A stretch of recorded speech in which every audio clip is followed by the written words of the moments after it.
36. Transgression speaks to the ungodly within his heart. There is no fear of God before his eyes, for it flatters him with his own eyes concerning the discovery of his iniquity and the hatred of it. The words of his mouth are wickedness and deceit. He has ceased to be wise and to do good. He plans wickedness upon his bed. He sets himself on a path that is not good. He does not despise evil. Your loving kindness, O Yahweh, extends to the heavens. Your faithfulness reaches to the skies. Your righteousness is like the mountains of God. Your judgments are like a great deep. O Yahweh, you preserve man and beast. How precious is your loving kindness, O God, and the children of men take refuge in the shadow of your wings. They drink their fill of the abundance of your house, and you give them to drink of the river of your delights. For with you is the fountain of life. In your light we see light. Continue your loving kindness to those who know you, and your righteousness to the upright in heart. Let not the foot of pride come upon me, and let not the hand of the wicked drive me away. There the doers of iniquity have fallen. They have been thrust down and cannot rise. David's point in Psalm 36 is very, very simple. Pick your gods wisely, because this is where they end, right? I say gods not to say you should pick many of them, but to speak to everybody listening to this. You each have a god, at least one, and you need to pick well. If you pick a person, or you pick a group of people, or you pick something that is man-made, or you pick a system that is man-made, it will end up becoming evil, even if it wasn't at first. It's like the weight of expectation that you place upon it crushes it, and the whole time it starts thinking that it is more important than it actually is, or that he or she or they are more important than they actually are. Listen to the descriptions here, how puffed up they get.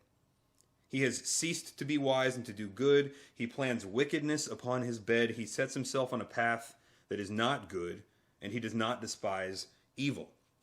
These are guys that may have started out well. Okay, they've got resources at their fingertips with which to decide what to do. These are guys that may have had some successes and may have come upon them legitimately. They may have acted in wisdom and risen the ranks, and now there's the fear of God has evaporated from them, or it's being revealed they never had one. Right? Satan said this when he was still in heaven. He said, "I will set my throne in the recesses of the north. I will make myself like the Most High." He was plotting evil.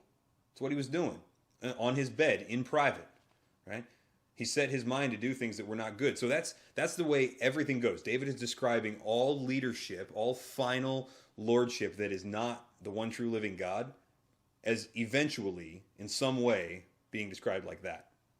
Contrast that now with the description of what God gives his faithful ones. Listen to this.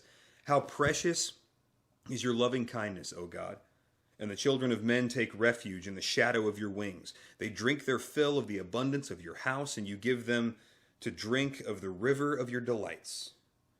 For with you is the fountain of life, and in your light we see light.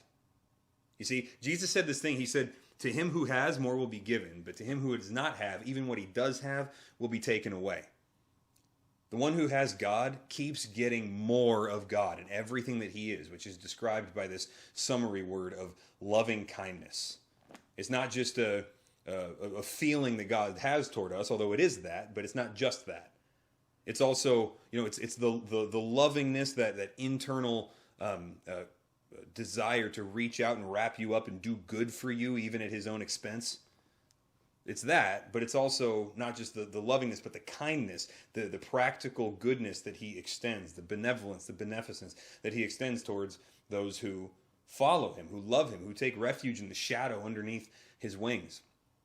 So look, guys, choose wisely.